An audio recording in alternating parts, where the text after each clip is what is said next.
Good morning. Who is ready to talk about soybeans today?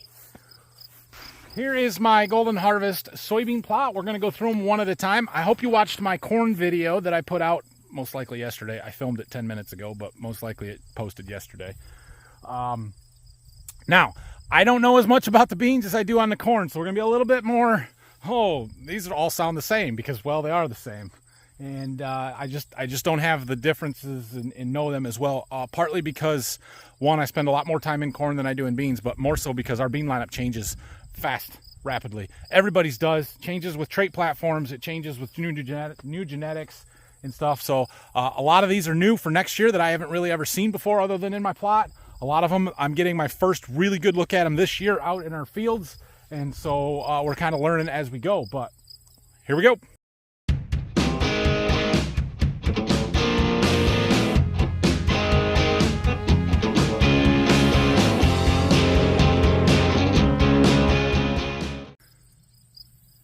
First up, Golden Harvest, GH 2292 E3. And this is a 2.2, so the way our soybean numbers work, the first two are going to be your maturity. 2.2, which is the earliest bean that we plant here. Bean maturities work different than corn. It's sort of hard for me to explain, but essentially we have groups. We have group 1, 2, 3, 4, 0, double zeros, all the way up. I don't know how high they go, 6, 7, 8, I don't know. But the vast majority in this area are going to be between a 2.5 and a 3.2 or 3.3. Some guys will push outside that range a little bit. I'll go as early as a 2.2. We've got a 3.6 down there. So we're going to start on the early side here. 2.2 bean. These were planted in April when we did the plots, so they're done flowering. You don't see any flowers out here really anymore, but we are filling pods. Look at that. There's a 4-beaner right there, and starting to get some size to them. They are loaded up pretty good. They look decent, healthy. We've got a long, slender leaf here on the top. Now, one thing I will say, you can see the depression in my ends here. You really got to walk out there a ways to really get a feel for what these beans do and look like. I'm not going to take the time to walk clear out there. They're still wet from the rain last night. So, but anyway, they look good. They've done really well for me in the field. A 2.2 is pushing it on the early side for us. But anytime I've put these up against some of the older 2.5 numbers that we had, they've held their own or been better. And so I've planted some, not a lot, but it's nice to have an early maturing variety that we can get started with harvest early, get some wheat planted early, and they've been good. We haven't given up anything to do that. Okay, 2505 E3. So one thing we will note, I do have E3 and Extend Flex beans in this plot. Golden Harvest has both. You'll notice that right here, E3. That means it is an Enlist E3 soybean. So the Enlist platform is resistant to 2,4-D or Enlist, the 2,4-D choline. What else? Roundup and Liberty. And so that's the platform that we use on almost all of our acres, except for, where we spray the Extend Flex beans with Enlist and almost kill them. Yeah, anyway. 2505, this one's been around for a year or 2 or 3 now, I guess, and been a really good 2.5 earlier maturing bean for us. We plant a fair bit of these. They're tall. They're much taller than the 2.2. They work on sort of my, I want to say stressed rugged acre, but I feel like they do really well on the good acres too. This is, we're going to plant wheat there, so we're going to plant an early bean kind of thing for us. Lots of 3-bean pods. I don't see any 4 right off the top of my head. Oh yeah, right there's one. I mean, they're here, and they're starting to get some depth to them. They look good. Again, there's only so much you can say about soybeans, right? Okay, 2610. So this one I actually do know something about. I'm not a huge fan of the 2610s. That said, this bean has a fit. It solves a particular problem that if you have that problem, this is the best bean you can plant. I do not have that particular problem. 2610s have the Peking soybean cyst nematode resistance. So there's really 2 different resistance. I think there's more than that, but there's really 2. Peking is one. PI 88788 is the other source of soybean cyst nematode resistance. It's a GMO trait that makes them resistant to soybean cyst nematode, essentially. As an agronomist once told me when we had an old Peking variety, he said, Peking beans are great. They're cyst resistant. Unfortunately, they're also yield resistant. Yeah, it tends to be my experience with them too. I just can't make this one yield. It's never been real good. male's here. So we'll see. There's a neighboring plot on some sandier ground, probably 30 miles from here, that I've seen this bean win his plot. He has cyst nematodes. I don't.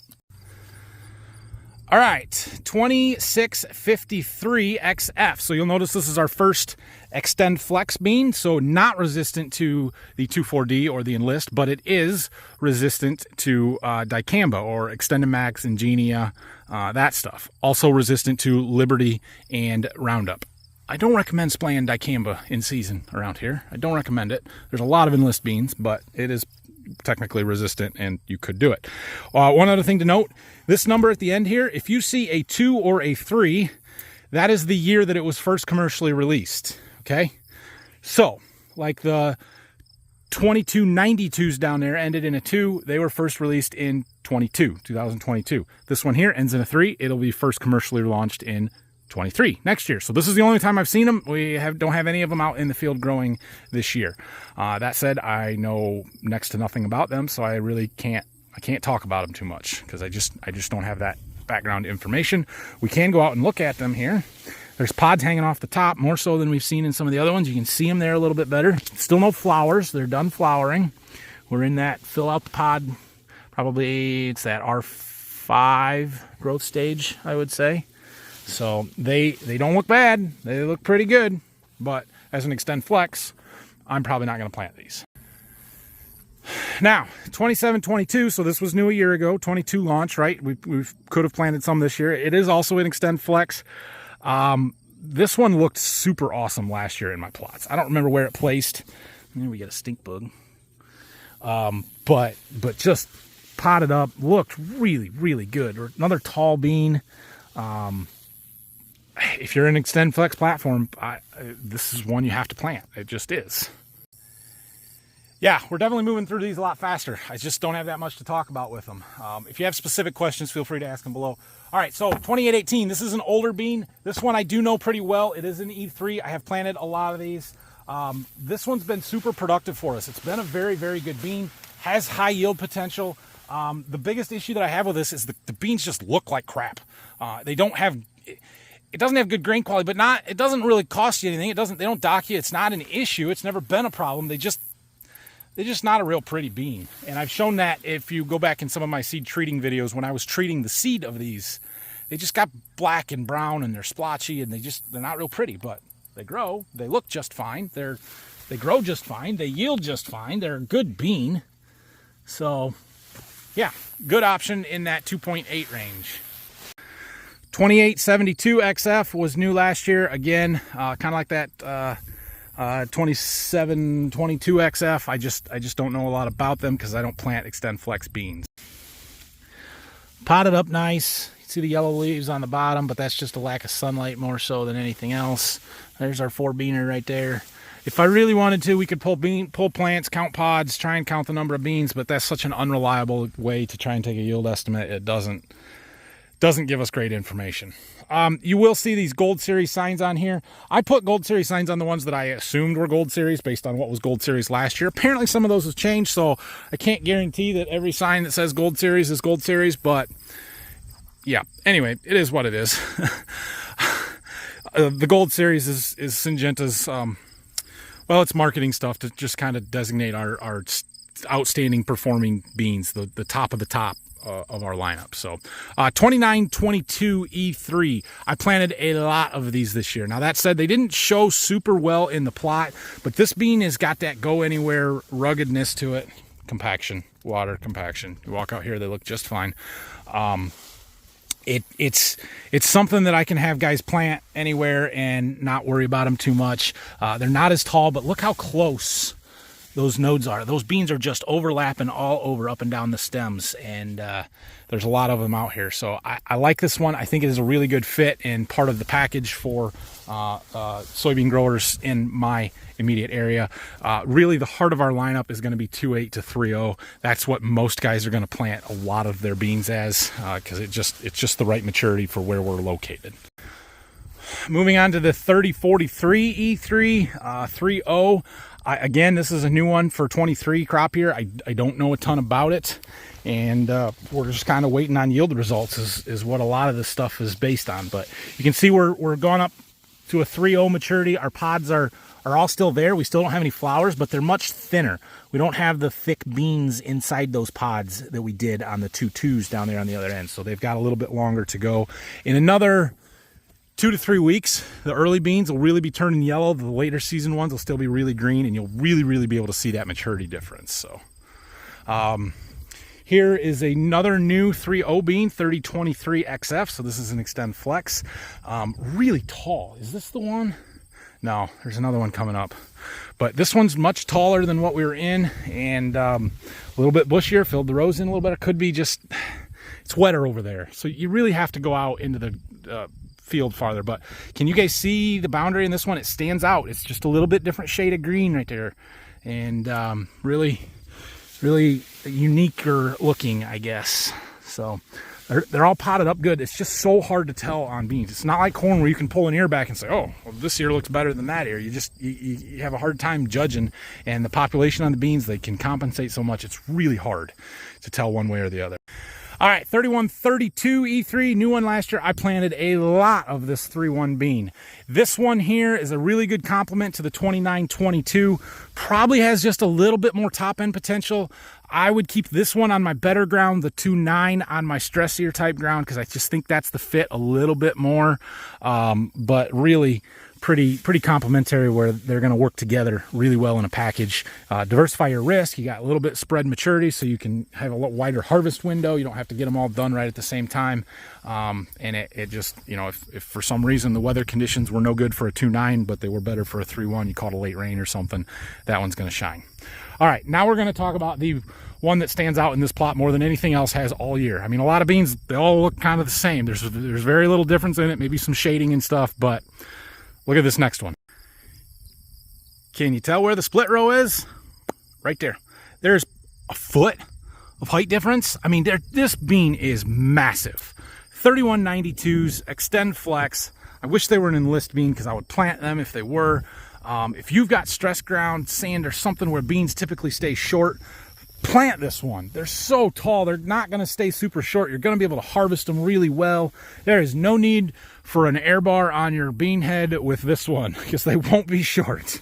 Now that said, I have no idea if they're going to lodge and fall down and cause issues at harvest, because they're all tangled up and hard to combine from that standpoint. So that's my concern with them.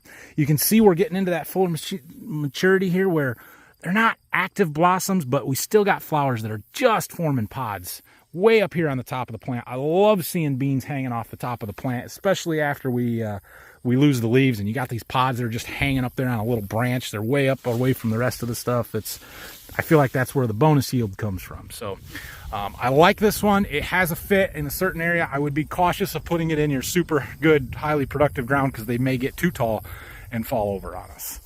So we'll move on.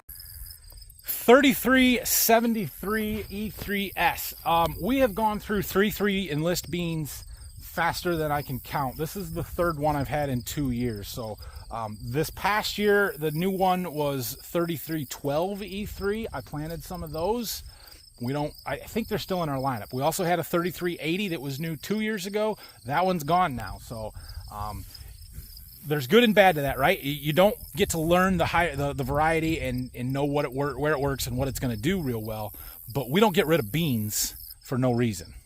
There's a reason that we bring out 3 new 3.3 beans in short time. Now, it could be that the old ones just weren't that good, or they didn't have a broad enough fit, or the more likely scenario is that these ones are just that much better and that they're progressing so quickly in the genetic gains. So I'm excited to get this one to harvest and see what it's going to do.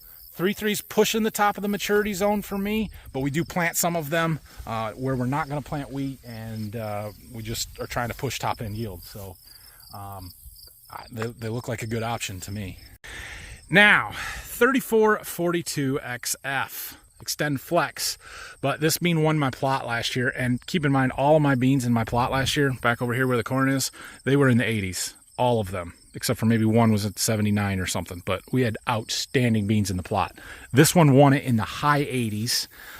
Just outstanding. They were so good in my plot and everywhere that I've seen them that I said, I know they're extend flex. I'm planting them anyway.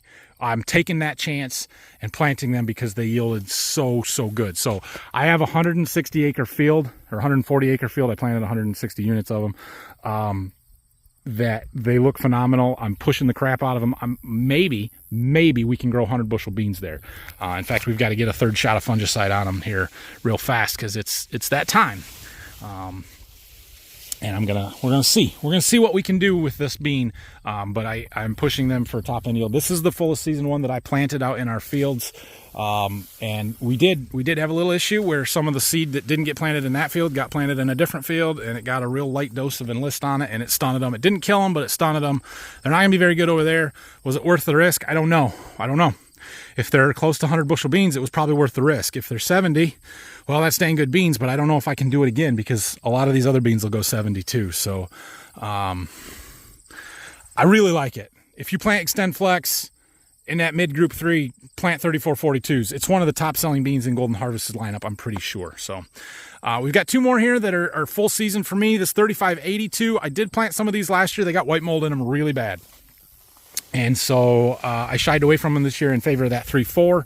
And I don't know. They look good here. I haven't seen any white mold this year, whether that's environmental this year didn't support it or the seed treatments that I used have helped. I don't know. This is a really good bean. I really like it. It was, I had it up in the field where we're irrigating this year that I was trying to push super good beans, but they got white mold in it, and that kind of destroyed their potential. So that's a watch out and a concern for me. This one here, 3693 E3S. I didn't know we planted a 3.6 bean in my plot until I was coming and putting signs up, and I looked at the stake and I'm like, 3.6. And so I texted the agronomist, I said, did you plant a 3.6 bean in my plot? Like, we don't plant this here. This is too full a season for what we do. And he's like, yeah, don't worry, you'll be fine. You'll like them. All right, well, we'll see. I have in the past always noticed it seems like a big break between the 3.4 and the 3.5 as far as maturity, where a 3.4, yeah, they're slower and they take a long time to get mature, but they get there. Sometimes the 3.5s don't make it. They're awfully green often when we harvest this, and granted, we're trying to harvest the plot early because we want the data, and the other ones are all ready, so we push it on the 3.5s. But we'll see when they start ripening how far behind this 3.6 is compared to even the 3.5s or the 3.4s or the 3.3s and see. So anyway, that's the end of the variety trial, but I do have some really cool agronomic trials out here we're going to talk about a little bit more in depth. Okay, so right here I am standing in a split row in our seed treatment trial. On this side, on the right, we had untreated beans. They were just like you combine them, cleaned them up and planted them. Didn't put any seed treatment on it. On this side, we have Cruiser Max Apex with Saltro, which is our new premium seed treatment heading into this year. Right here, there's a visual height difference.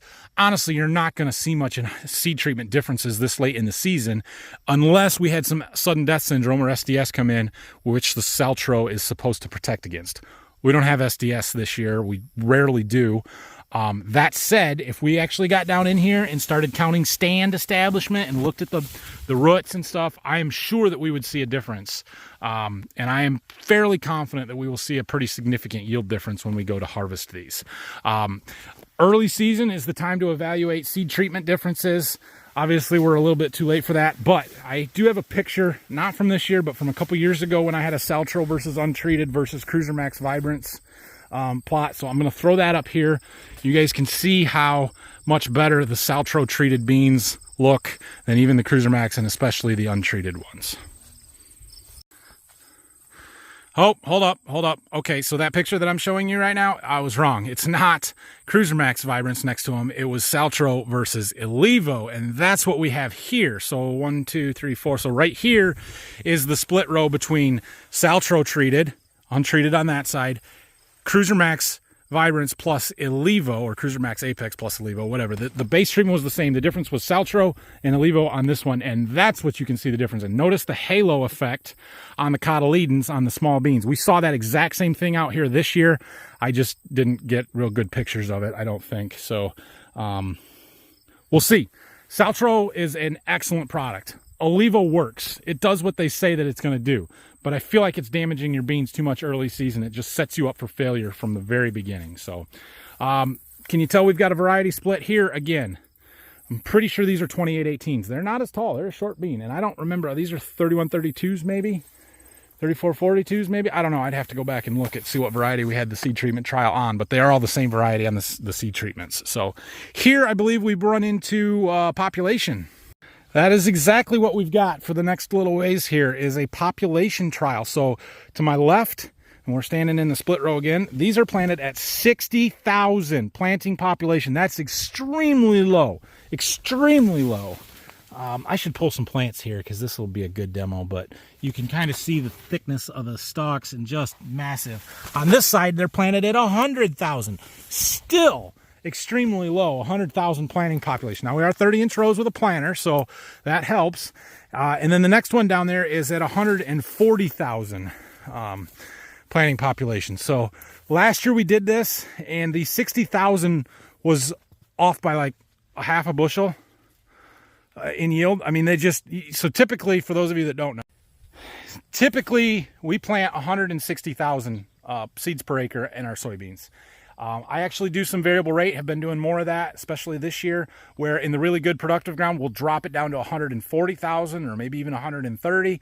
And in the yellow clay knobs or along the trees where it's not going to yield very good anyway, we actually bump the population. It's kind of the opposite of corn. And I'll plant 175 or 180,000 trying to get more plants out there. So soybeans, in order to make beans, they have to have nodes. And in order to have nodes, you have to have good tall plants. So where you're not going to have good tall plants, in order to get more nodes, you need more plants. I shouldn't say you have to have tall, but you have to have nodes. And they can be super close together or they can stretch out. But it's not necessarily plants per acre that matter, it's nodes per acre. That's why, especially as we get later into the planting season, we plant higher population because those plants don't have as much time to grow and put nodes on. And where they're not going to grow as well, I put more population in order to get more nodes, to get more beans. In the good productive ground, the beans are going to grow really well. They're going to put lots of nodes on. They're going to bush out, branch out, have lots of nodes per plant. We don't need as many.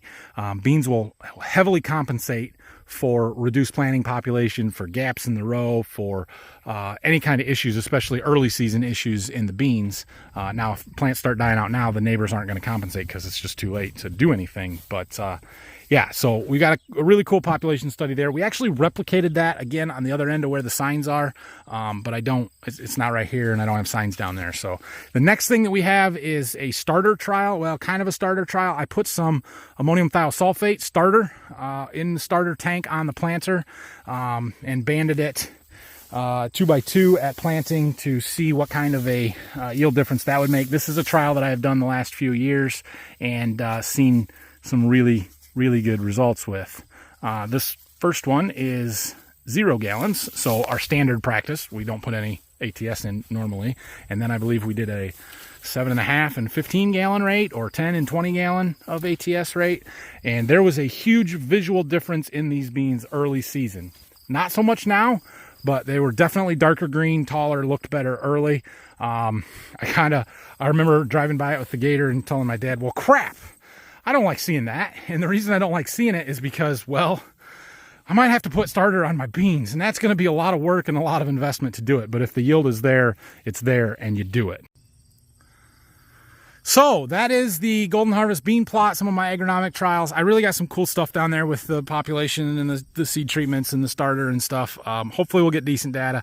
The beans don't look great on these end rows. They never do. You got to really get out there in the field to see, where they look like they should out in the field. But that's because I don't have end rows here, and we still have to do tillage across these ends, and it creates a compaction zone and a depression there, and it's frustrating.